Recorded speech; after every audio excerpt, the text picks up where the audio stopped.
Fala, galera. Boa tarde, pessoal. Tá fraco. Boa tarde, pessoal. Boa tarde, vamos lá. Boa tarde, pessoal. Eu sou o professor Delaías, Professor Rafael Moreira, Geografia. Sociologia, então a gente escolheu algumas questões aqui, com certeza questões com temas bem relevantes, trabalhando a questão das habilidades, voltadas, claro, para o Enem, tá certo? A gente vai fazer um esquema ping-pong, tá bom?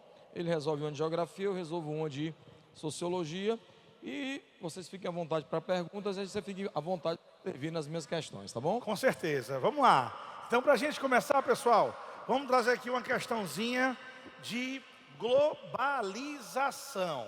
Quando falamos de Enem, competência 2 é muito importante, fazendo aí essas relações internacionais, as relações de poder que vêm sendo construídas ao longo da história e que, a partir dos anos 1990, quando o termo globalização ele passa a ser trabalhado com maior intensidade. Só lembrando, pessoal, que o processo de globalização ele já vinha acontecendo há pelo menos 5 séculos, tá certo?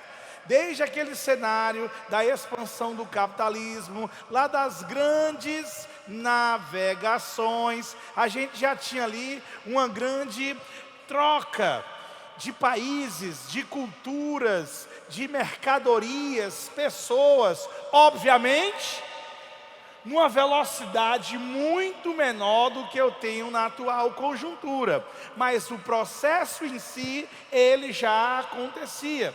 Então, com o passar do tempo, com a evolução dos transportes, principalmente a partir do século XIX, que a gente vai ter um momento muito importante com o desenvolvimento das ferrovias, com o aperfeiçoamento da navegação marítima, aí já chegando no século XX, o advento do automóvel e no cenário lá da Guerra Fria, pós-Segunda Guerra Mundial, a gente vai ter aí o avanço da telecomunicação, o surgimento da internet. Então todo esse contexto, todo esse avanço vai fazer com que, a partir dos anos 90, a globalização tenha um papel muito mais importante no desenvolvimento da economia, da geopolítica internacional. Então, diante dessa introdução, olha o que nós temos aí na questão de número 1, pessoal. Se liga, ó. Só lembrando, hein? Muito importante, reta final. Essa informação, ela vale milhões. As questões de humanas, vocês vão ver com elas também, elas têm um padrão, galera. As questões de humanas têm um padrão. Ela vem com um texto base, que é muito importante você analisar, compreender o que está no texto base. Vem uma fonte. Na fonte é fundamental você fazer uma leitura. Ora, ela não diz nada. Ora, ela me dá um norte. E tem vez que até o gabarito ela pode me dar na fonte. Então é muito importante a gente ler a fonte, depois ver um comando e as opções. Então olha o que eu tenho no texto, ó. A difusão do termo globalização ocorreu por meio da imprensa financeira internacional em meados da década de 1980. O termo vai surgir nos anos 80. Depois disso, muitos intelectuais dedicaram-se ao tema, associando-o à difusão de novas tecnologias na área da comunicação, como satélites artificiais, redes de fibra ótica que interligam pessoas por meio de computadores, entre outras que permitiram acelerar a circulação de informações e fluxos financeiros. Então ele está trazendo nesse texto a essência da globalização. Então é um texto que fala sobre a globalização e geografia em Milton Santos. Diante disso, galera, vamos para o comando da questão. Todo mundo atento, hein? Se liga. No mundo atual, na atual conjuntura, as novas tecnologias abordadas no texto proporcionaram a as tecnologias. Professor, cadê as tecnologias? Aí eu volto, ó. Como ele fala aqui, ó, presta atenção, professor. Aqui, ó, Delaía, se liga, ele fala difusão de novas tecnologias como satélites artificiais, rede de fibra ótica, tá? Que vão interligar pessoas por meio de computadores para, olha aqui, ó, acelerar a circulação de informações e dinheiro. Informação e dinheiro, como hoje. Hoje, quem é atualmente o principal meio de pagamento no Brasil? É isso aqui ou não é? É o Pix. Que de certa forma, isso gera um controle, o Estado controlando o processo. Por quê? Porque quando eu faço um Pix para o Delaías de R$5, esse dinheiro ele não vai direto para a conta dele saindo da minha, vai não. Ele primeiro passa onde? Ele primeiro passa no Banco Central, o Banco Central valida e manda o dinheiro para ele. Então o Estado passa a ter, com essa tecnologia, um maior controle dessas relações financeiras, que é muito importante para ele, tá? Então, quando eu pego, proporcionar o que? As tecnologias. Item A, garantia do acesso digital. B, substituição da mídia formal. C, padronização da cultura dos povos. D, transparência dos fatos transmitidos. Ou item E, velocidade de propagação das notícias. E aí, nós vamos de quê? Vamos de quê? Item E, muito bem, está vendo aí, ó? Velocidade de propagação das notícias é hoje um tema importante que com certeza essa competência vai estar daqui a 2 semanas na nossa prova do Enem, beleza? Primeira questão, item E. Aproveitando a tua questão, já que a nossa disciplina é Sociologia, é claro que isso aí, como ele falou do Pix, isso aí acabou gerando uma série de desdobramentos na sociedade. Por exemplo, quando eu era adolescente, a minha mãe, quando recebia salário, eu ia ao trabalho dela, ela me dava o dinheiro, me dava a conta da água, a conta da luz, o carnê do aluguel da casa e eu tinha que ir ao banco. Ou seja, nos anos 80 e 90, os bancários faziam greve e a economia parava. Observe que o avanço tecnológico, claro que ele vai trazer uma série de benefícios, mas no outro lado ele vai trazer transformações significativas. Sim. Quem tem aqui mais de 40 anos, já percebeu alguns aqui, vai lembrar disso. Greve de banco, de bancários, parava a economia. Se hoje os bancários fizerem greve, vai parar a economia? Não, porque eu vou usar o Pix, eu vou usar o aplicativo do banco, eu vou na farmácia, tenho 24 horas para sacar dinheiro. Então perceba que esse avanço tecnológico ele vai também trazer desdobramentos na economia, como ele salientou, também nas relações sociais. Pare para pensar que você usa o seu celular principalmente para quê? Para fazer ligações? Não. Para olhar mensagem, para olhar rede social. Dia de aniversário, nosso telefone não parava de tocar em casa. Dia do nosso aniversário hoje é mensagem. Então perceba que as relações sociais, que faz lembrar o principal sociólogo do começo desse século, que morreu em 2017, que é o Zygmunt Bauman, a ideia da modernidade líquida, as relações superficiais. Então perceba que o avanço tecnológico, ele acaba reverberando, trazendo desdobramentos, consequências no mercado de trabalho. Quando a gente entrava numa agência bancária, tinha 12 caixas de banco trabalhando. Hoje, se você observar, tem mais gente sendo atendida por gerente, subgerente, com empréstimos, do que gente sendo atendido no caixa. Então perceba que isso tem alterado. Vimos recentemente, e aí vocês são contemporâneos dessa transformação, há uns 3, 4 anos atrás, as empresas de ônibus decidiram utilizar a catraca eletrônica. Então, resultado, desapareceu uma profissão. Já que eu estou diante de um mestre em geografia, essa profissão quando desaparece a gente chama de quê? Desemprego estrutural. Não vai voltar mais o emprego de cobrador. Assim como também quando eu chego ao aeroporto, eu não tenho mais o balcão da TAM ou da Gol cheio de funcionário, porque até o check-in eu faço em casa. Então perceba que esse avanço tecnológico ele vai gerar, não vou chamar isso de retrocesso de maneira alguma, mas desafio. Ele vai trazer novos desafios. Inclusive a própria mídia, tem uma questão que fala aqui sobre mídia, né? Perceba como as emissoras estão perdendo espaço por conta dos canais dos canais do YouTube, das redes sociais. Então a gente percebe que a gente está no meio de uma revolução tecnológica. No começo do século, a gente passou a chamar esse momento de a era das incertezas. Nós não sabemos para onde estamos indo. Então é só a gente perguntar. Levanta o braço, quem de vocês, 8 horas, está sentadinho no sofá da noite, esperando a novela começar? Quem de vocês está fazendo isso? Ninguém, cara.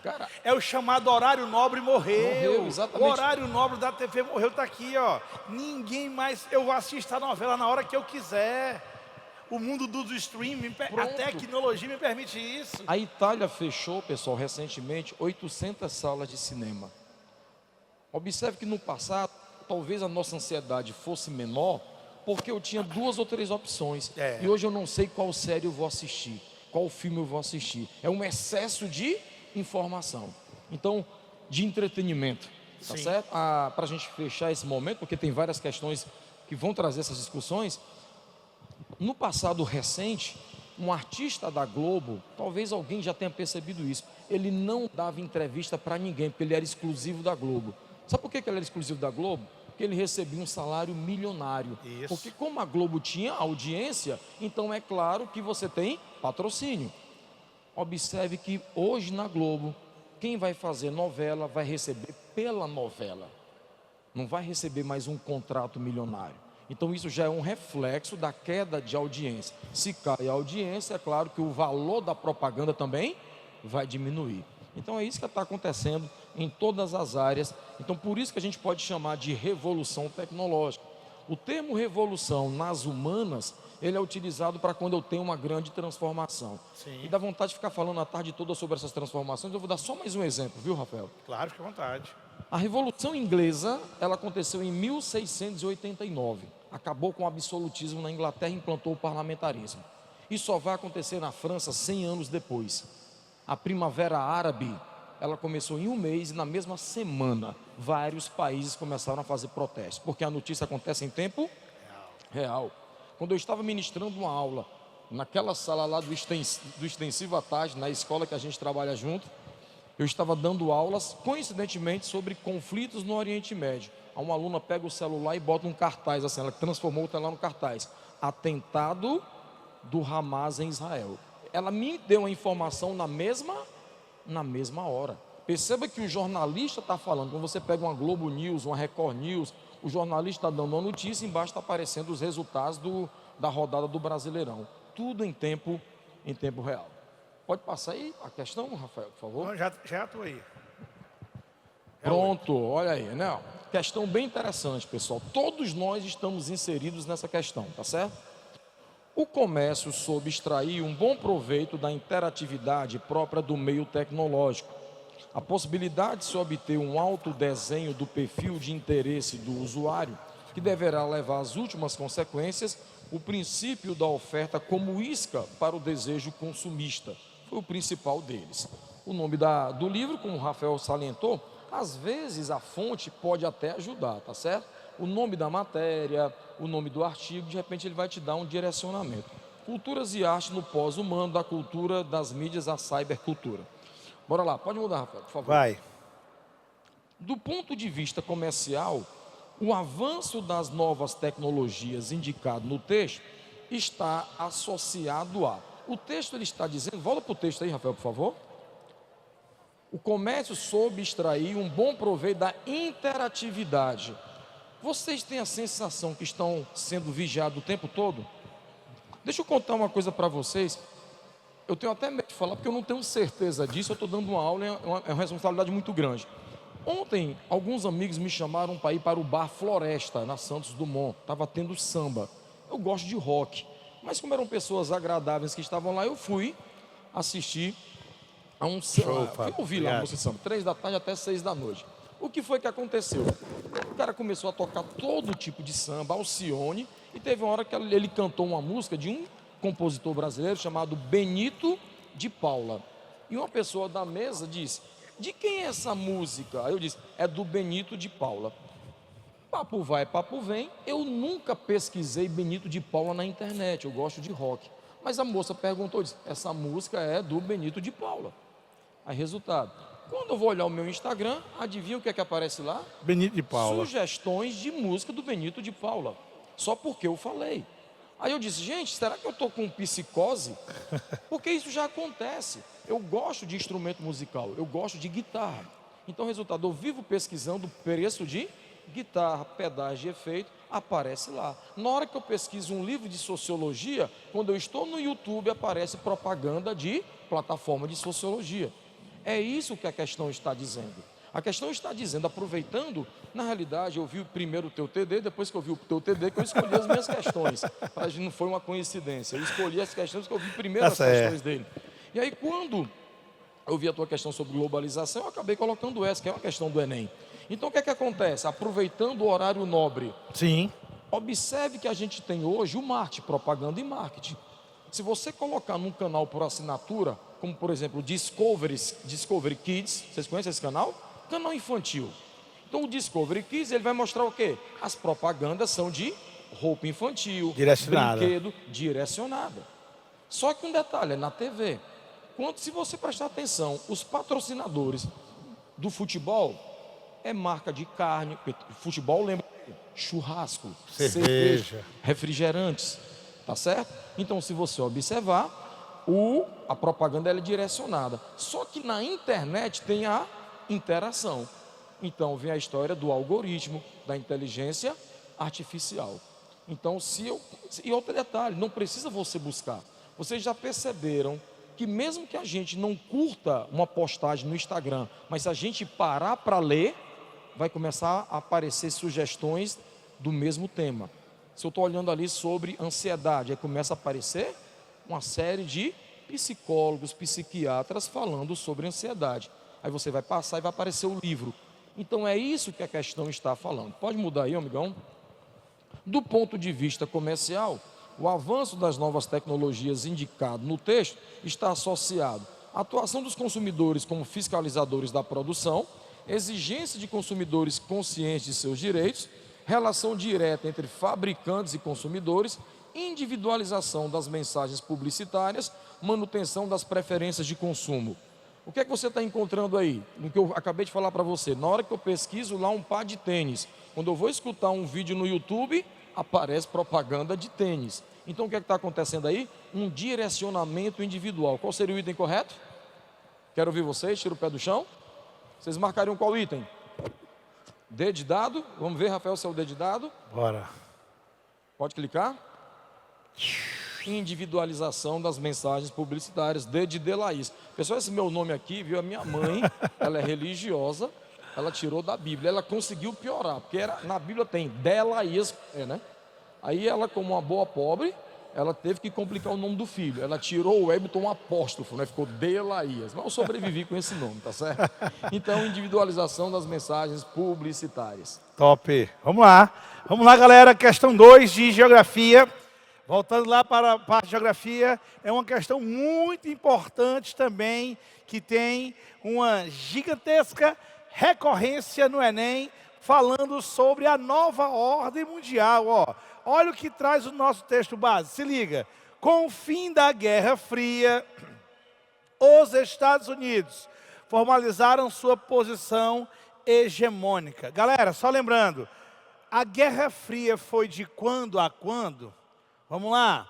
Professor, a Guerra Fria, ela foi do final da Segunda Guerra Mundial, né? Anota aí, 1945. Puxa a setinha para arriscar o TD todinho.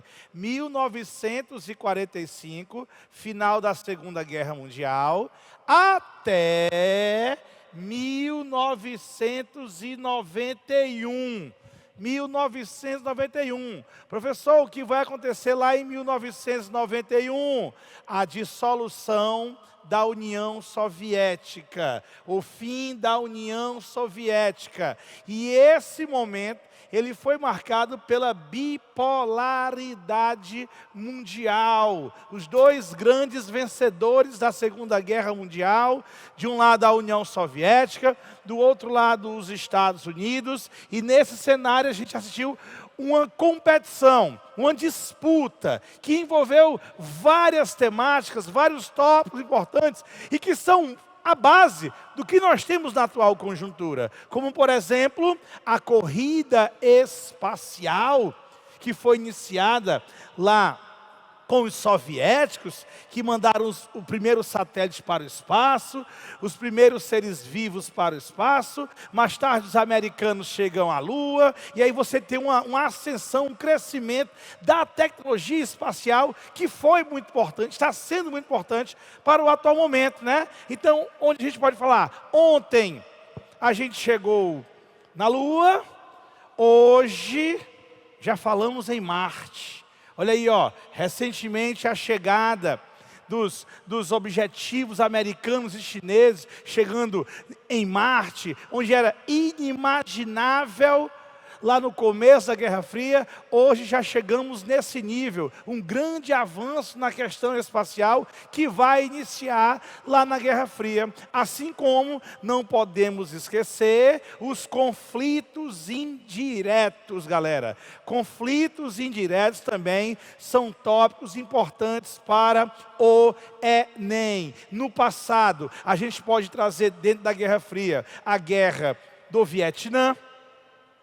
A gente pode trazer a guerra das Coreias, a gente pode trazer todo aquele contexto da primeira guerra do Afeganistão, a questão da crise dos mísseis em Cuba. Olha só, olha quantos tópicos a gente pode trazer aqui da Guerra Fria. Bem como a gente não pode deixar de falar a questão do avanço tecnológico, tanto dos Estados Unidos como da União Soviética, tá bom? Então vamos lá, voltando para o texto. Com o fim da Guerra Fria, os Estados Unidos formalizaram sua posição hegemônica, sem concorrência, e se expandiram para antigas áreas de predomínio socialista. O capitalismo conheceu uma nova fase de expansão. Tornou-se mundializado, globalizado. O processo de globalização criou uma nova divisão internacional do trabalho, baseado numa redistribuição pelo mundo de fábricas, bancos e empresas de comércio, serviços e mídias. Olha que texto bacana, principalmente quando ele faz um raciocínio cronológico. Fim da Guerra Fria, Estados Unidos venceram. Beleza, os Estados Unidos venceram a disputa com a União Soviética. Mas essa nova ordem mundial, ela vai se transformar numa ordem multipolar, que é exatamente o gancho para a minha terceira questão. A multipolaridade, aquela bipolaridade da Guerra Fria, se transforma em multipolaridade. Hoje, nós não temos mais somente os Estados Unidos comandando a economia mundial. Pelo contrário, hoje nós estamos vivenciando, eu e vocês, nós somos a geração que vai assistir de camarote, literalmente, uma mudança de hegemonia. Olha aí, pessoal. A última vez que isso aconteceu foi quando? Com a Segunda Guerra Mundial. Quando a Inglaterra, o Reino Unido, deixou de ser a maior potência do planeta e os Estados Unidos assumiram essa condição. Então o mundo passou a ser norteado pelos Estados Unidos. Então é o idioma dos Estados Unidos que é falado no mundo inteiro. É a moeda dos Estados Unidos, a principal moeda de troca no mundo inteiro. É a cultura dos Estados Unidos que é consumida no mundo inteiro. É o cinema deles, são os artistas deles, são as músicas deles, o esporte deles é consumido no mundo inteiro por uma questão de hegemonia. Só que isso está mudando. Não sei se vocês já perceberam. Eu tenho certeza. Eu tenho certeza que vocês já... Até a comida, Delaís. A comida estadunidense, que nos traz mais malefícios que benefícios. O Mecmundo. O quanto de problema que nós temos quando consumimos o Mecmundo. Inclusive, quando você fala da hegemonia norte-americana, do ponto de vista da história e da sociologia, eu posso fazer um diálogo com... É o fim da Belle Époque. Então, observe que houve uma hegemonia europeia da expansão marítima até a Segunda Guerra Mundial. Ou seja, com a Primeira Guerra já há um declínio da Europa. Perceba que a Europa não consegue se recuperar.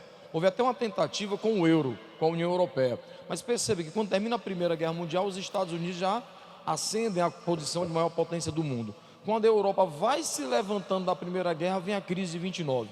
Quando a Europa vai se levantando da crise de 29, vem a Segunda Guerra Mundial e vem a bipolarização.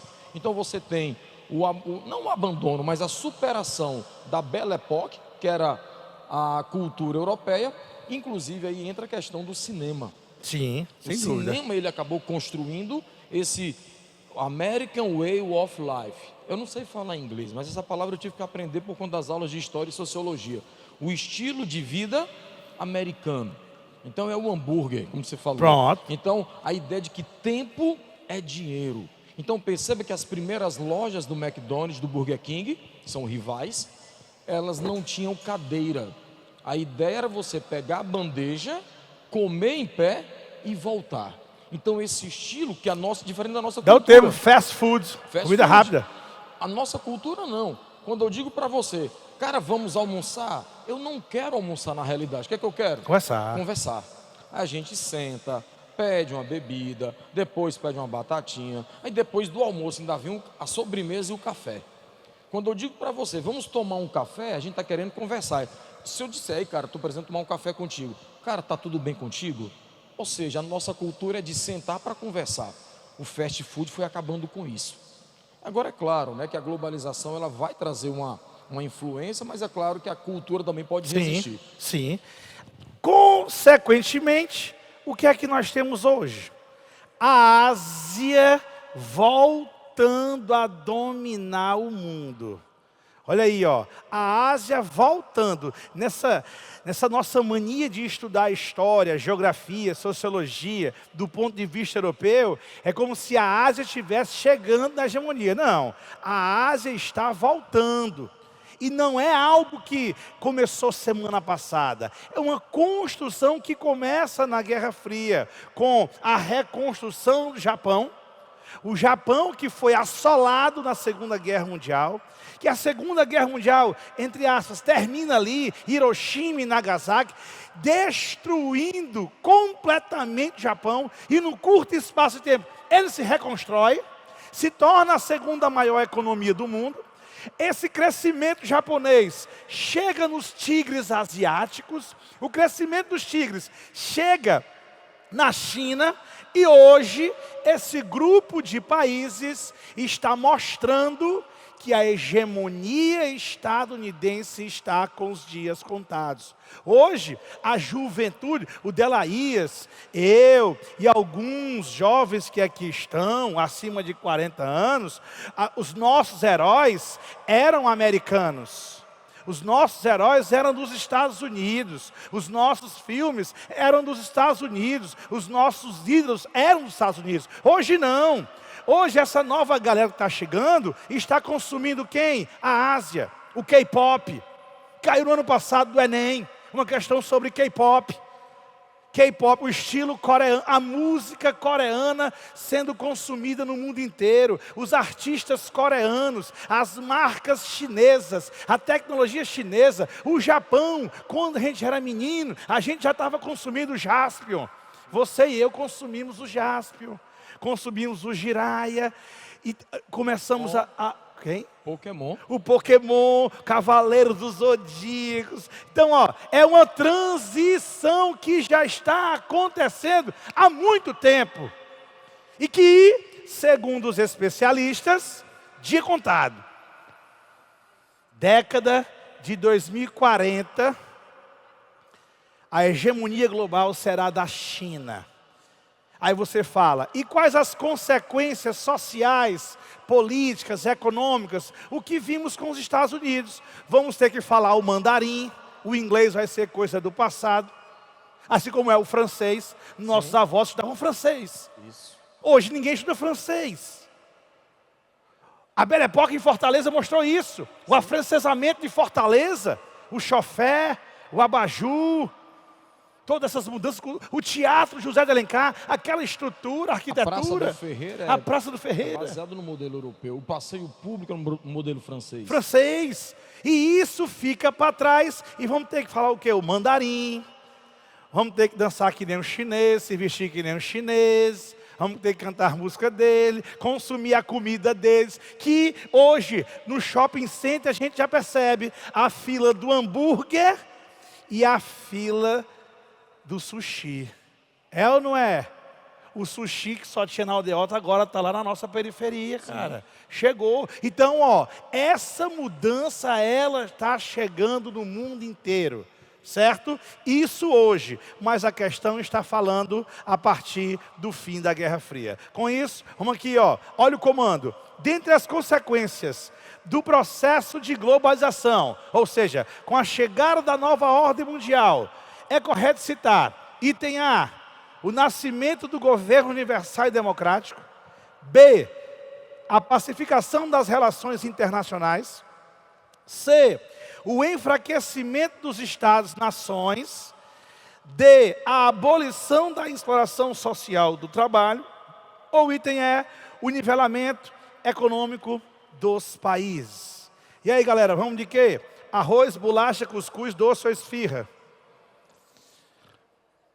Cuscuz, perfeito. Item C, ó, enfraquecimento dos Estados-nações. Olha que maravilha. Inclusive, eu posso até comentar os itens falsos aqui. Pronto. O nascimento do governo universal e democrático. Perceba que a gente tem mais de 40 países vivendo regimes autoritários.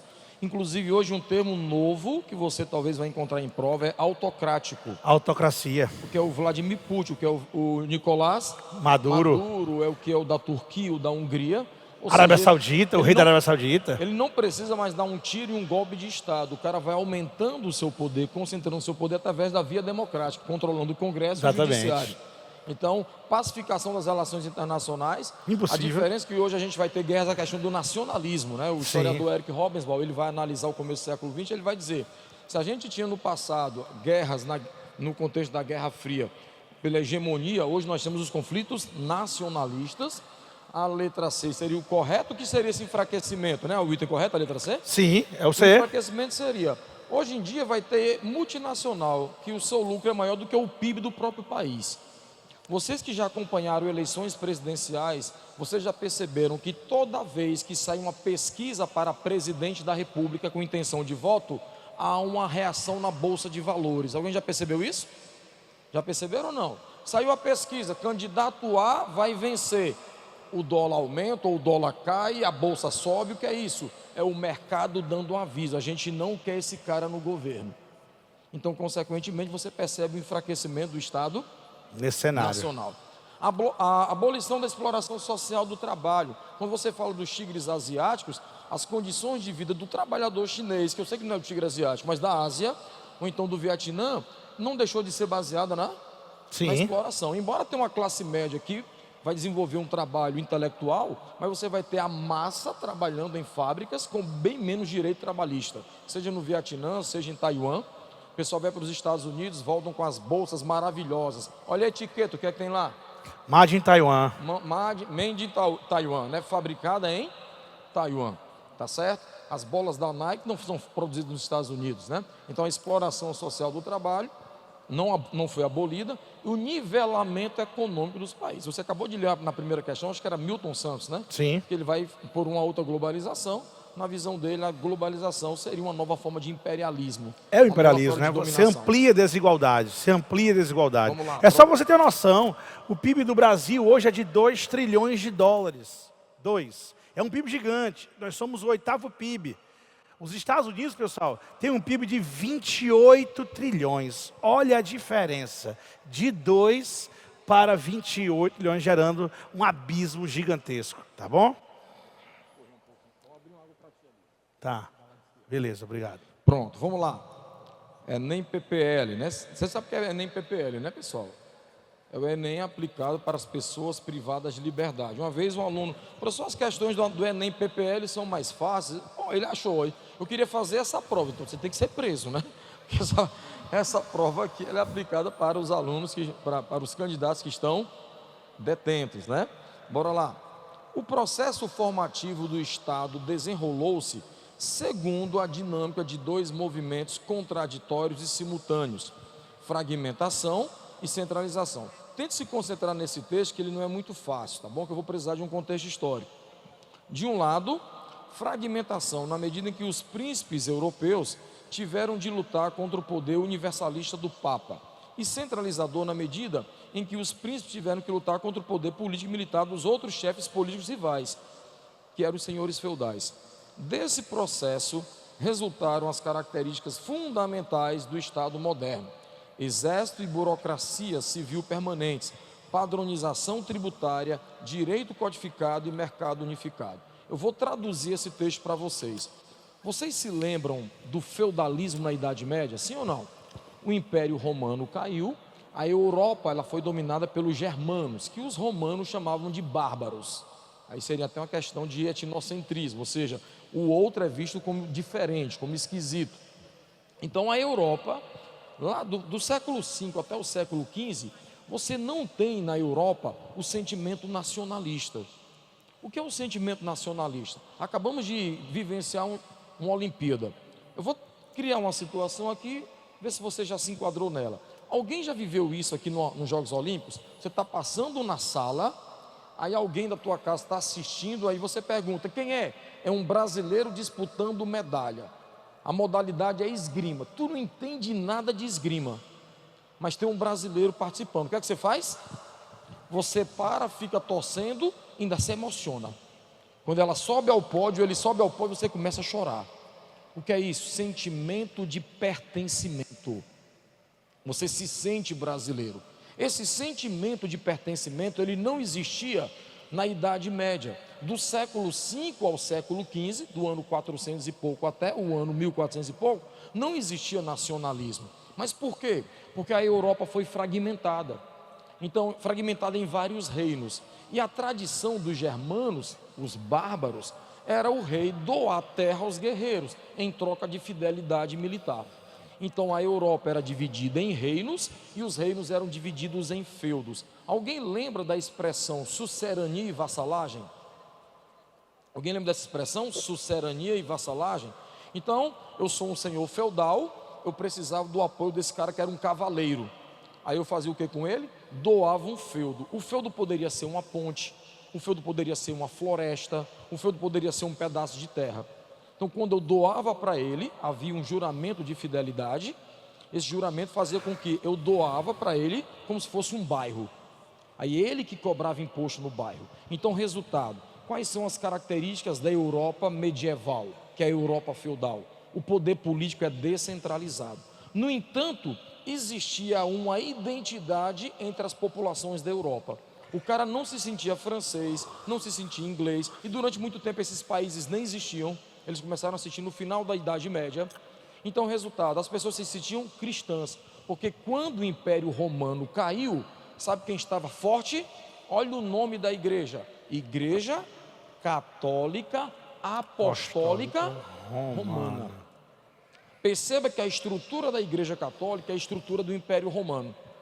O Império Romano, qual era o posto mais alto? Imperador. Qual é o posto mais alto da igreja? O Papa. Depois do imperador vinham os governadores de província, os cardeais. Aí depois vinham os prefeitos, o arcebispo. Depois vinha o cara que organizava o bairro, o padre. A estrutura da Igreja Católica é a estrutura do Império Romano. Então, quando a Igreja Católica se consolidou com a queda do Império Romano, a igreja foi convertendo os bárbaros. Resultado: as pessoas se sentiam cristãs. Qual era a identidade da pessoa na Idade Média? O cristianismo. Não existia certidão de nascimento. Quando meu filho nasceu em 2015, eu fiquei surpreso. Dentro do hospital já tinha todo o processo. Já tinha lá um cartório. Um cartório dentro do próprio hospital. Ele nasceu no hospital na Santos Dumont, aqui na Avenida Santos Dumont. Aí já tinha lá, eu já saí de lá com... E na Idade Média, as pessoas eram batizadas. Então o indivíduo era reconhecido como alguém do grupo quando ele era batizado. Aí vinha a tradição de batizar criança na Igreja Católica, porque a mortalidade era alta. Então qual era a preocupação? A mentalidade medieval é a mentalidade teocêntrica. Então, se a igreja dominava as estruturas políticas, sociais, culturais, então as pessoas acreditavam que nós já nascemos com a marca do pecado, porque nós somos descendentes de Adão e Eva. Aí qual era a primeira preocupação do pai e da mãe? Batizar o menino. Casamento, não tinha cartório não. Quem realizava o casamento? A igreja. O indivíduo estava morrendo, ia se confessar para o padre. Ou seja, do nascimento até o cemitério, a vida do cara estava ligada à igreja. A questão está falando sobre isso. Para surgir o Estado, a França, a Inglaterra, os reis tiveram que derrotar, primeiro, os senhores feudais, que tinham poder local. Cada feudo tinha uma moeda, cada feudo tinha uma lei, cada feudo tinha um padrão de peso e medida. Isso prejudicava inclusive o comércio. Sim. Porque na hora que um comerciante passava dentro de um feudo, aí o senhor feudal dizia: você vai ter que pagar uma taxa. Eu quero 2 medidas de mel. Aí a medida de mel era dada pelo senhor feudal. Ou seja, não havia uma padronização. A padronização ela vem depois da Revolução Francesa como uma forma de facilitar o comércio. Então, o resultado, a questão está dizendo que o Estado, França, Inglaterra, Portugal, Espanha, esses países surgiram, e para que esses países se consolidassem como independentes, eles tiveram que derrotar, primeiro, os senhores feudais, que eram os poderes locais, e o poder universal da igreja. Como é que funcionava na Idade Média? Na Idade Média era assim: o cavaleiro, Rafael é um cavaleiro, o cavalo é dele, a armadura é dele, a lança é dele. Terminava, o senhor feudal pagava ele. Como é que é hoje? Preste atenção, a cavalaria ela perdeu força. Por que ela perdeu força? Porque quando surgiram Portugal, Espanha, França, Inglaterra, o rei criou um exército profissional. De quem é a arma hoje? É do Estado. De quem é a viatura? É do Estado. Só quem pode cobrar imposto? É o Estado. Só quem pode criar lei? É o Estado.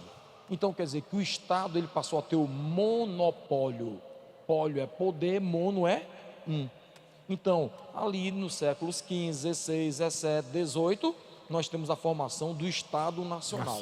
O que é o Estado Nacional? O rei estabeleceu, vai ser uma moeda para toda a nação, vai ser uma lei para toda a nação, vai ser um imposto para toda a nação, e agora vai ter um exército profissional.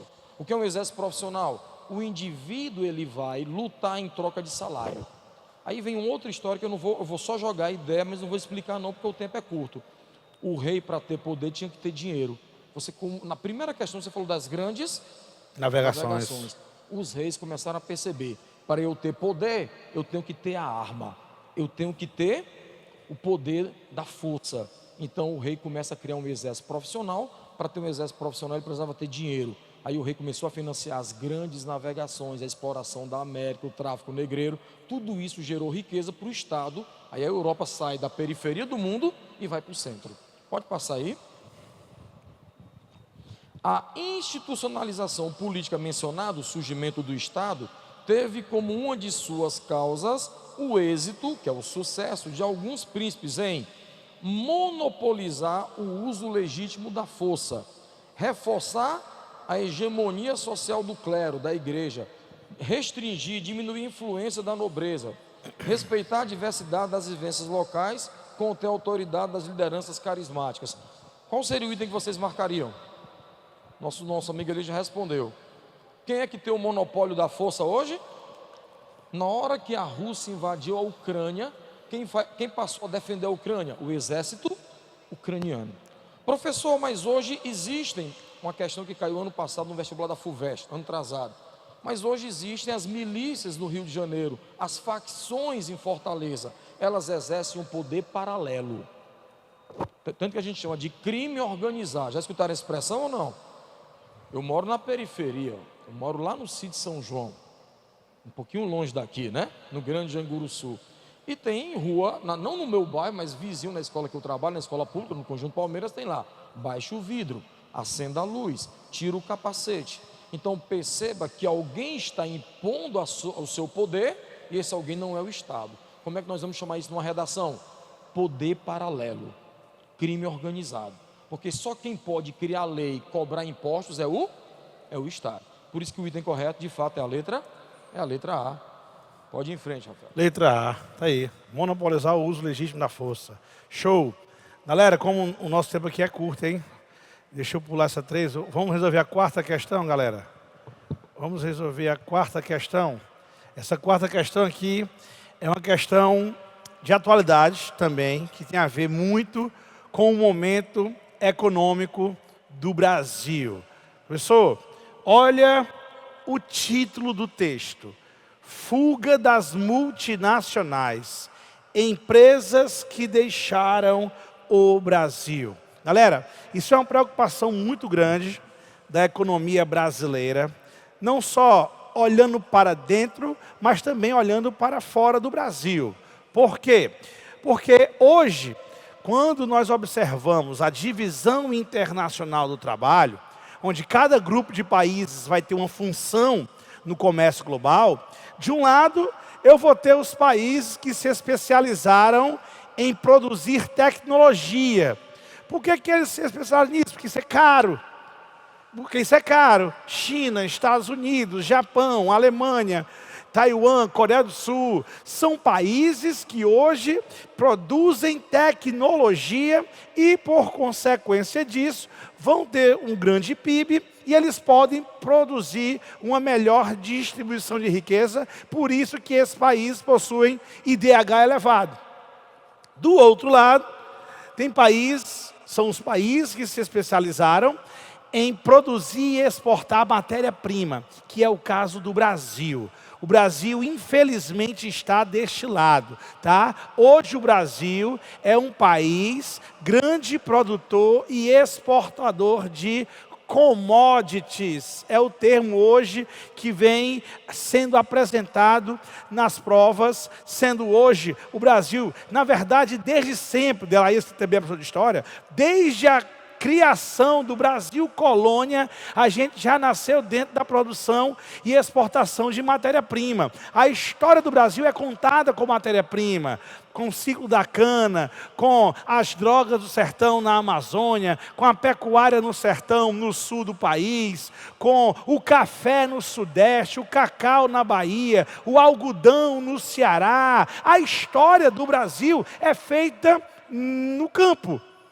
O que é ruim, observando na atual conjuntura, já que estes países se especializaram em tecnologia, o que acaba o Brasil ficando para trás. Porém, quando chegou no século XX, a gente experimentou um grande processo de industrialização. Infelizmente, foi curto. Quando o Brasil começou o século XX, nós éramos, pessoal, importadores de enxada. O Brasil era tão atrasado que ele tinha que importar enxada. Olha o tamanho do nosso atraso. Mas aí, a partir do governo de Getúlio Vargas, a gente inicia um processo chamado nacional desenvolvimentismo. O Brasil experimenta um grande, intenso processo de industrialização, com Vargas, com o JK, com os militares. Mas aí, infelizmente, a partir dos anos 80, a gente começa a desfazer o que a gente fez nos últimos 50 anos. De 30 a 80, a industrialização. E de 80 até hoje, a gente experimenta uma desindustrialização. Quem foi o pontapé inicial? Alguns que aqui estão se lembram. Foi no governo Sarney.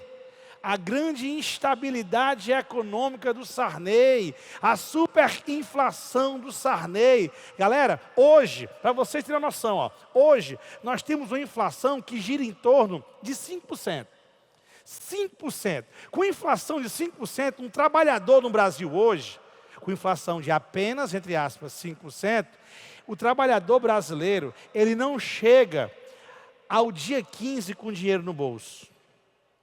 Porque tudo é caro, a comida é cara, a energia é cara, a habitação é cara, transporte é caro, entretenimento é caro, roupa é cara, tudo é caro no Brasil. Isso eu falei de coisas básicas.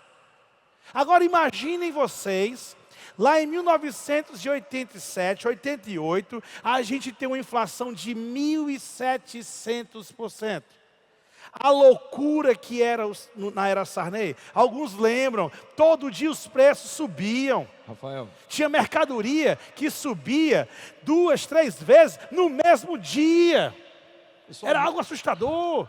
o meu primeiro salário eu trabalhei de caixa de supermercado.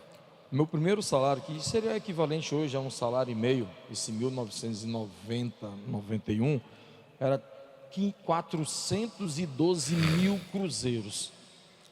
O meu salário era 400 e tantos mil. Não quer dizer que eu ganhava bem, não. Seria mais ou menos hoje o equivalente a um salário e meio. Se você pegar vai lá no YouTube e bote assim, propaganda nos anos 80. Aí vai aparecer lá, quilo da uva nacional do pão de açúcar, 16.400. Estou dizendo que eu já passei esse vídeo em sala de aula. 1 quilo de uva custava 16.400 cruzeiros. Som 3 em 1, que era um toca-disco, toca-fita e rádio, 1.412.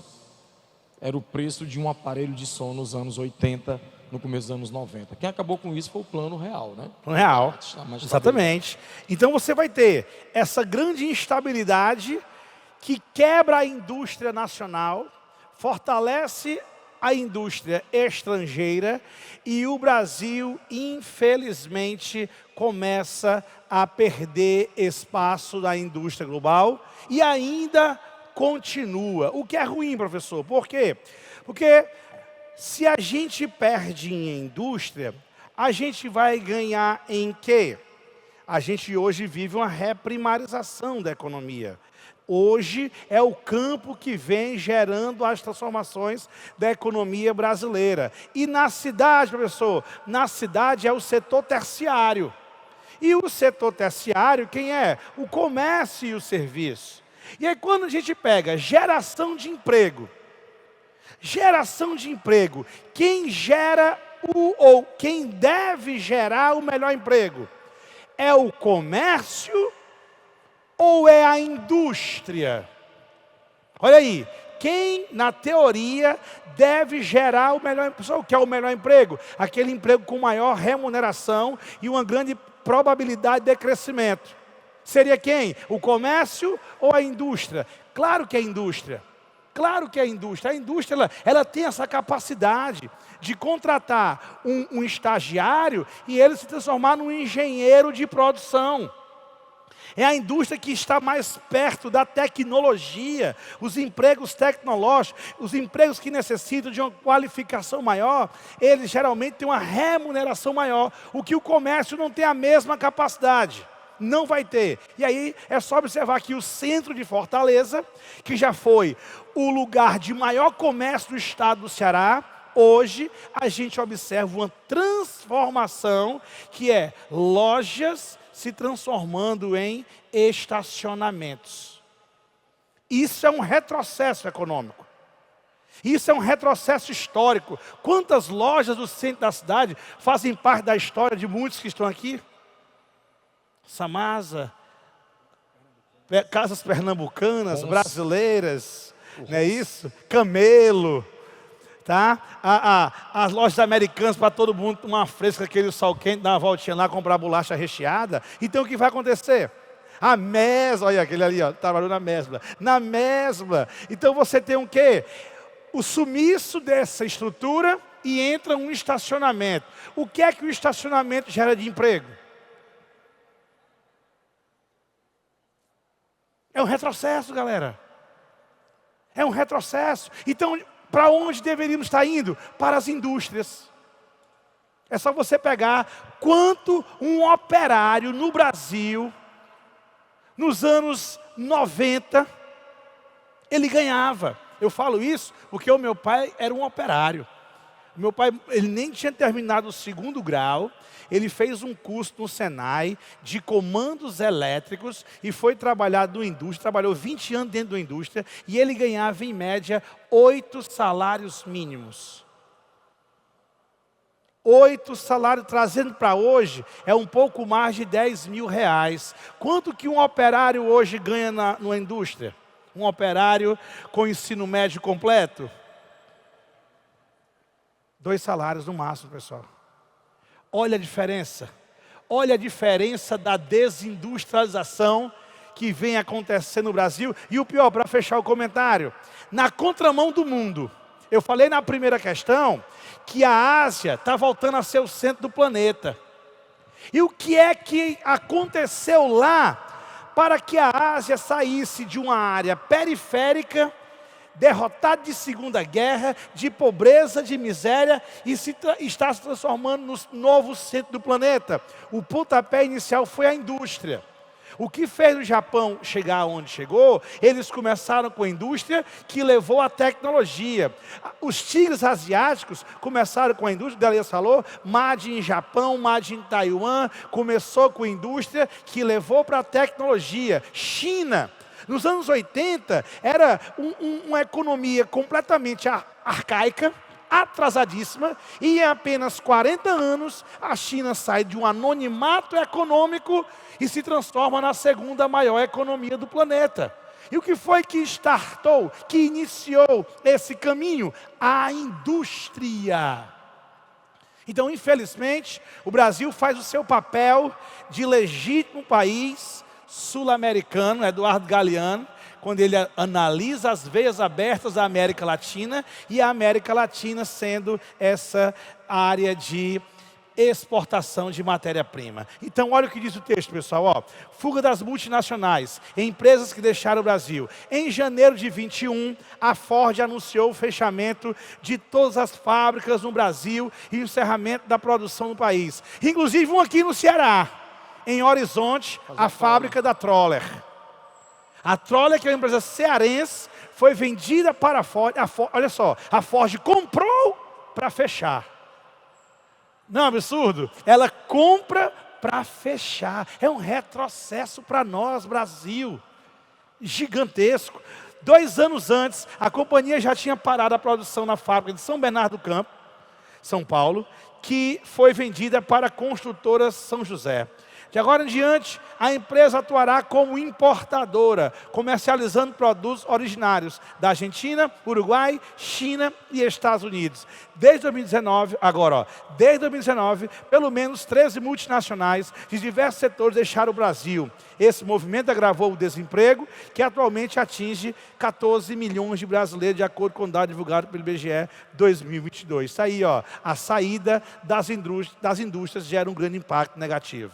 E aí, acerca da fuga de empresas multinacionais no Brasil, a alternativa abaixo, que corresponde à resposta correta, é, vamos lá.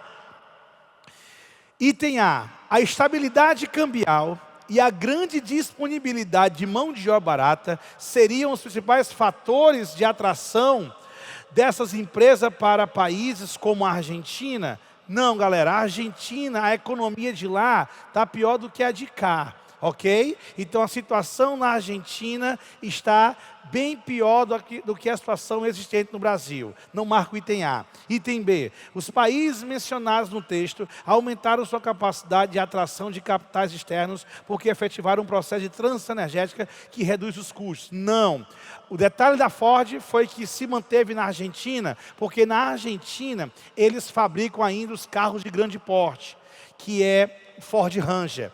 E aqui no Brasil, as plantas no Brasil fabricavam carros populares. E a Ford disse que não vai mais fabricar carro popular, por isso que se mantém lá e não aqui. C, dentre os fatores que contribuem com a fuga de multinacionais do Brasil, destaca-se a ausência total de infraestrutura de ciência e tecnologia para a formação de parques tecnológicos. Não, nós temos parques tecnológicos, eles só não são prioridade para o Estado, para as empresas que estão no Brasil, infelizmente.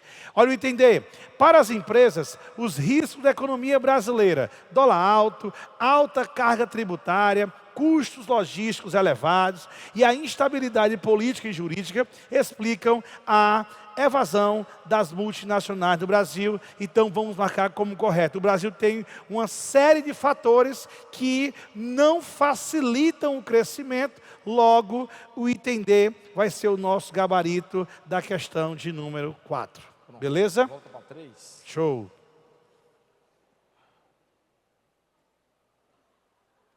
Opa. Pronto, né? Vamos lá para mais uma questão aí, nem digital, né?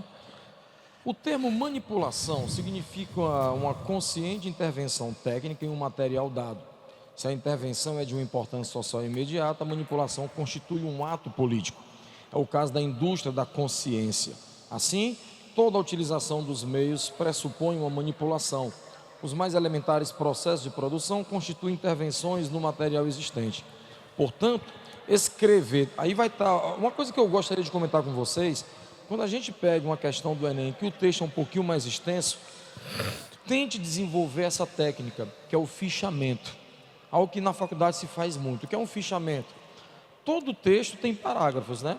Todo parágrafo vai ter uma ideia principal. O que vai estar naquele parágrafo é justificando essa ideia principal. E a ideia principal vai estar a partir de agora. Ó. Portanto, escrever, filmar ou emitir sem manipulação não existe. Não confunda manipulação com distorção ou fake news. Fake news é uma notícia falsa. Então vou aqui trabalhar com vocês dois termos que não estão na questão, tá bom? Primeiro, fake news, notícia falsa. Eu vou lá propagar na rede social. De propósito. De propósito. De propósito. E eu tenho a pós-verdade. O que seria a pós-verdade? Pós-verdade é o seguinte: eu vou procurar os canais que vão trabalhar o que eu quero ouvir.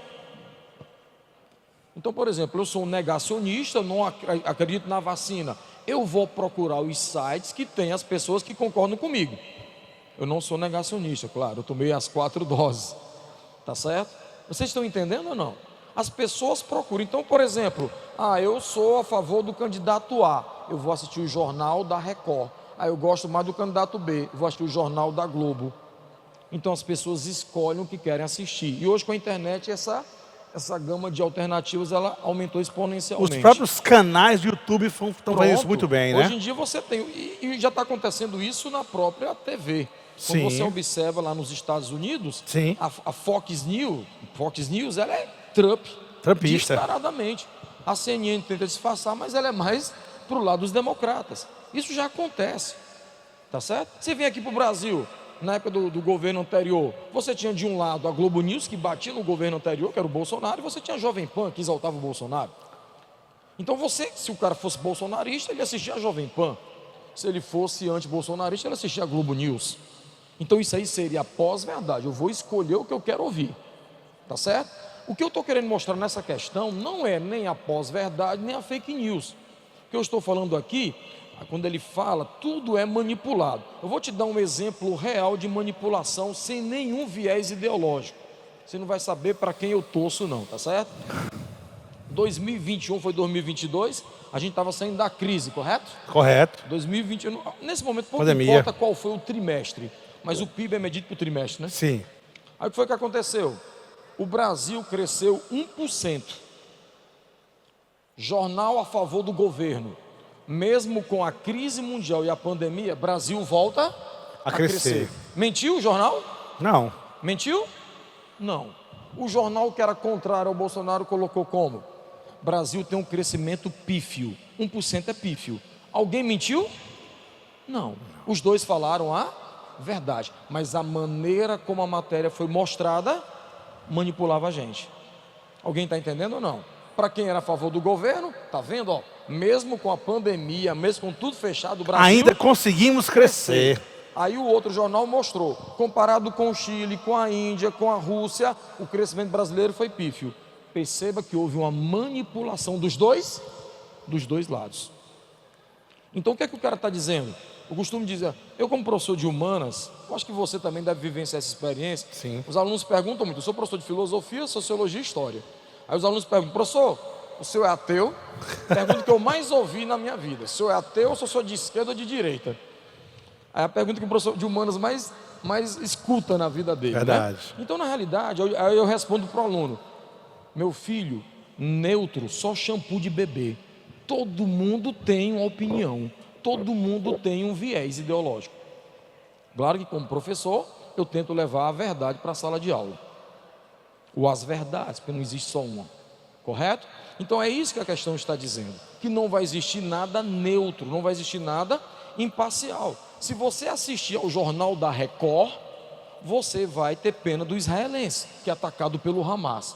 Se você for assistir ao Jazeera, que é uma TV árabe, você vai ficar indignado com Israel. Alguém está entendendo ou não? Isso é a manipulação. Eu posso mostrar o terrorista como bandido e eu posso mostrar o terrorista como vítima do sionismo, que é a ocupação israelense. A maneira como eu vou contar a história, a maneira como a matéria é exibida, o fundo musical, a imagem que fica, na hora que eu mostro um hospital na faixa de Gaza bombardeado, me dá ódio de Israel. Na hora que eu mostro os reféns israelenses na mão do terrorista do Hamas, eu tenho ódio do árabe. Alguém está entendendo ou não? Depende como eu assisto o jornal, depende como a matéria vai. E claro, existe um outro fator. Eu não posso negar a atuação do sujeito. Aí entra a pós-verdade. Sim. Então o indivíduo que tem parente naquela região, ele não é neutro. Então depende do indivíduo que também está assistindo. Vamos virar aqui, o nosso tempo está estourando, né? Está estourando. Esse entendimento acerca dos meios de comunicação produzido na década de 70, na década de 70 a televisão está se consolidando como principal meio de comunicação, contesta, letra A, a neutralidade dos mecanismos midiáticos. É o que a questão está falando lá no texto. Então não pode apertar aí, Rafael. Letra A, né? Ó, neutral. O que é que preste atenção, é uma coisa que a gente precisa aprender. O texto, toda a questão do Enem tem o texto base. Essa parte aí que a gente chama de pergunta, a gente vai chamar de comando. O comando, ele amarra a questão. Eu já participei de uma oficina de elaboração de questões do Enem com um cara que era do INEP. Foi uma experiência fantástica. O cara botou uma questão e ele mudou o comando. Quando ele mudava o comando, todos os itens ficavam certos. Alguém está entendendo? Quando ele mudava o comando, a A ficava verdadeira. Que inclusive, como era uma oficina, ele estava ensinando aos professores como elaborar uma questão de Enem. Ele disse, a questão perfeita do Enem é aquela que não tem nenhum item absurdo. Entenderam ou não? Então a capital do Peru é Pequim. Pequim. Isso é absurdo. Está entendendo? Então, no caso, a questão perfeita do Enem é aquela que, se eu mudar o comando, que essa parte, esse entendimento, a letra B pode se tornar verdadeira, a letra C pode se tornar verdadeira. Então, a questão está dizendo o quê? Contesta. O que é que o texto está contestando? Não existe nada neutro. Não existe nada neutro. Tudo é produzido, a cena da novela, a música, tem uma finalidade. Até o livro que a gente escreve. Na hora que eu vou escrever a biografia de alguém, eu vou escolher o que eu vou contar daquele alguém. Tudo é selecionado. E detalhe, né, Delaías? Essas questões do Enem, o padrão dela é isso. Eu posso ter uma questão onde os 5 itens são verdadeiros. Os 5 itens são verdadeiros. Porém, só um item responde o comando da questão. Então, você tem que ter muita calma. A maioria das dúvidas que os alunos vêm tirar comigo, pessoal, é exatamente esse detalhe. Professor, mas o item D, lá na Palestina não acontece isso? Acontece o que está no item D, mas a questão não está perguntando isso. Então, muito cuidado. Esse padrão de resolução de questões humanas, ele é fundamental. E você das carreiras quer, não, isso aqui acontece. Não, mas isso aqui que acontece no item A, está respondendo o comando? Se ele está, pode marcar. O item A acontece, mas não responde o comando, muito cuidado, tá bom? Então, Delaísa, eu vou aqui bem rapidinho na minha saideira, tá? Vou pegar uma questão muito boa, que é a questão 5. A questão 5 de geografia, galera, falando sobre um tema importantíssimo, que recentemente foi até tema de redação no Enem. A insegurança alimentar. Redação PPL teve como tema de redação no ano passado os impactos da insegurança alimentar no Brasil. Uma temática muito importante que gira bem dentro da geografia, gira bem dentro da sociologia, da história, o contexto sobre a questão da fome, o que é um absurdo no Brasil, segundo o IBGE, ter 33 milhões de pessoas que passam fome, sendo o Brasil hoje a maior potência agrícola da América Latina e uma das maiores do mundo. Nós temos um agro, nós nos especializamos na reprimarização e fizemos algo de maneira assustadora. E em muitos países, em muitos produtos, o Brasil é o maior produtor do planeta, batendo inclusive os Estados Unidos. Aí vem a sua pergunta, mas como que o Brasil, um grande produtor agrícola, tem essa ruma de gente passando fome? É uma pergunta bem básica e óbvia, que todos deveriam fazer. Porém, a pergunta é, para quem nós estamos produzindo? É um fator muito importante. Quando falamos em produção do campo, quando falamos em relações agrárias, pessoal, nós temos desde o pequeno produtor, que é o vovô lá na roça, acordando bem cedinho, produzindo milho, criando um bacurinzinho dele ali, as vaquinhas, né, um carneirinho. O vovô é o pequeno produtor. Temos o médio produtor e temos o grande produtor. Quando a gente pega essa divisão, o Brasil deveria priorizar o pequeno e o médio nessa questão fome, nesse quesito. Porque quem nos alimenta é o pequeno e o médio produtor. É aquele que produz, onde a sua produção ela é voltada para o mercado interno. Como, por exemplo, você chega ali na Serra da Ibiapaba, Tianguá, São Benedito, Ubajara, aquela região ali, ela é feita, em sua maioria, por pequenos e médios produtores. Então, o que eles produzem, eles destinam para onde? Para as feiras livres, supermercados, Ceasa, para nós. E, infelizmente, esse grupo de agricultores são os que recebem a menor atenção do Estado brasileiro, seja um Estado de direita, seja um Estado de esquerda, dependendo do momento. Mesmo assim, os pequenos e médios são que recebem menor ajuda, menor atenção. Mas não sabem eles, na verdade eles sabem disso. Se investíssemos mais nos pequenos e médios produtores, pessoal, provavelmente, boa parte da pobreza brasileira seria reduzida. Seja a questão do desemprego, que ainda é muito forte na cidade, mas a partir do momento que eu estimulo, que eu incentivo o pequeno e o médio produtor, eu vou gerar emprego no campo. Então eu vou fazer aquele movimento contrário que nós fizemos no século XX. Saímos do campo e fomos para a cidade. E se eu investisse no pequeno e no médio, muitos deveriam sair da cidade e voltar para o campo porque ia ter trabalho. A partir do momento que eu invisto no pequeno e médio produtor, eu vou produzir mais. E aplicando a lei da oferta e da procura, se eu tenho mais banana sendo vendida no Ceará, o que acontece com o preço dela? Ela diminui. Então você incentivar o pequeno e médio, reduz o preço do alimento, que reduz a inflação, que amplia acesso ao alimento.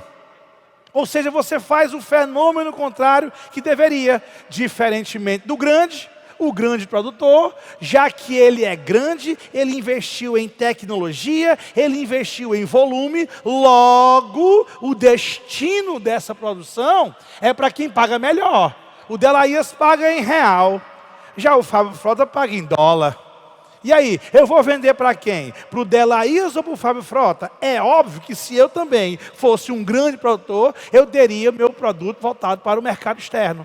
Então a lógica que foi construída no Brasil é uma lógica incorreta e que gera muitos problemas, inclusive fome no país que tem o maior celeiro da agricultura, né? Então vamos lá. A fome não é um problema técnico, pois ela não se deve à falta de alimento, tá vendo?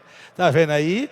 Isso porque a fome convive hoje com as condições materiais para resolvê-la. Olha o que tem na fonte aí, ó. Olha o que tem na fonte, ó. O campo no século 21, território de vida, de luta e de construção da justiça social. Porém, infelizmente, a velocidade dessa construção da justiça ela é lenta. Por quê? Porque ela vai de encontro aos interesses de quem governa o Brasil. Galera, quem governa o Brasil, na prática, é a elite agrária. Isso é um fato. Inclusive, não sei se você lembra, Delaías, no ano passado, a bancada ruralista do Congresso Nacional, ela tentou anular umas 3 questões do Enem. porque as 3 questões salientavam o lado negativo do agro. O agro tem um lado positivo e tem um lado negativo. As questões trouxeram o lado negativo, se sentiram ofendidos, tentaram anular um exame de dimensão nacional. Então, daí você tira a força do que é essa bancada no Congresso Nacional. Então, diante disso, olha só, o texto demonstra que o problema alimentar apresentado tem uma divisão política por estar associado a quê? Item A, dimensão política. Circula essa parte aí, ó. Dimensão política. Item A, professor. Escala de produtividade regional. B, padrão de distribuição de renda. C, dificuldade de armazenamento de grãos. D, crescimento da população mundial. Ou item E, custo de escoamento de produto. Arroz, bolacha, cuscuz, doce ou esfirra. Aí, bolacha. Está vendo aí?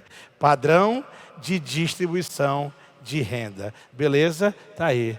Estourou? Isso aí. Você que sabe. Cadê o gerente? Dá mais um ainda? Dá mais uma? Vai essa aí? Pode ser. Pode dar volta lá na... Volta lá, né? Pronto, pode voltar. Saideira. Aí, a 11. Pronto, né? 1 minuto? Pronto, a última questão para a gente resolver. Enquanto persistirem as grandes diferenças sociais, peguei carona na tua questão, Isso. e os níveis de exclusão que conhecemos hoje no Brasil, as políticas sociais compensatórias, se eu colocasse aí um outro termo para substituir, qual seria? Alguém saberia? Políticas sociais compensatórias. Vou falar uma coisa para você. A questão anterior que o Rafael respondeu, traz também uma discussão da sociologia. Na década de 30, na década de 40, nós vamos ter o surgimento de uma sociologia brasileira. Nomes que talvez vocês já viram em questões do Enem. Gilberto Freire, Caio Prado Júnior, que vai falar sobre o que você estava dizendo, que o Brasil, se eu quiser entender o Brasil, eu tenho que entender o período colonial. Só isso. Então é isso. Eles tinham pensamentos diferentes. Gilberto Freire, Caio Prado, Sérgio Buarque de Holanda, Raimundo Faoro, eles são chamados de os intérpretes do Brasil. O que eles concordavam? Se eu quiser entender os problemas do Brasil contemporâneo, os problemas de hoje, eu tenho que lembrar como é que foi construído o Brasil. Se o Brasil tem 500 anos de história, 524 anos de história, mais de 300 foram de colonização.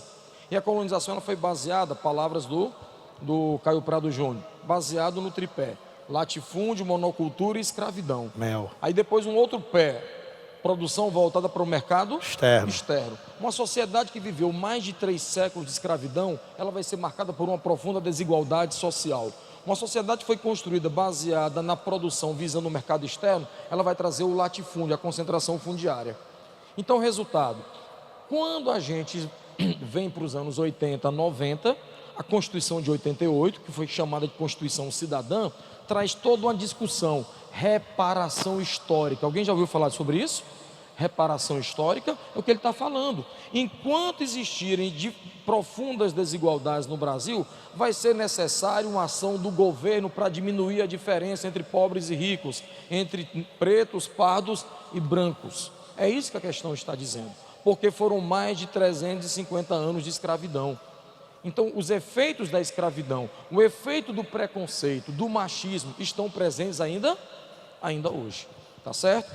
Vamos virar aí? As ações referidas são legitimadas por uma concepção política pública, é a letra E, centrada na regulação de oportunidades. Seria o que, professor? O sistema de cotas é um exemplo de reparação histórica. Sim. Eu não posso achar que todo mundo tem a mesma oportunidade. Na pandemia, tinha gente que não tinha nem internet em casa para acompanhar as aulas. Eu dou aula em escola particular, tinha aluno, quando abria a câmera, estava num quarto com ar-condicionado. Não é para ter raiva desse aluno, não. Não estou querendo aqui criar o ódio de classe, não. Mas enquanto ele estava lá, no quarto dele, com ar-condicionado, assistindo a aula no notebook de última geração, quando o aluno da escola pública da periferia abria o som, era o barulho do som do carro, da rua, era a mãe falando. É Isso quando ele tinha quando ele internet. tinha internet. Quando ele tinha internet. Quando ele tinha um aparelho que conseguia rodar o Google Meet. Pronto. Beleza? Então, por isso que é necessário uma ação do governo, é necessário política pública. Show! Pessoal, Foi um prazer compartilhar esse momento com vocês. Obrigado aí. Bom? Obrigado pela atenção. Pode falar, Rafael. Sucesso, obrigado. Boa prova, vai dar tudo certo, pessoal. Muito obrigado pela atenção de vocês. Obrigado.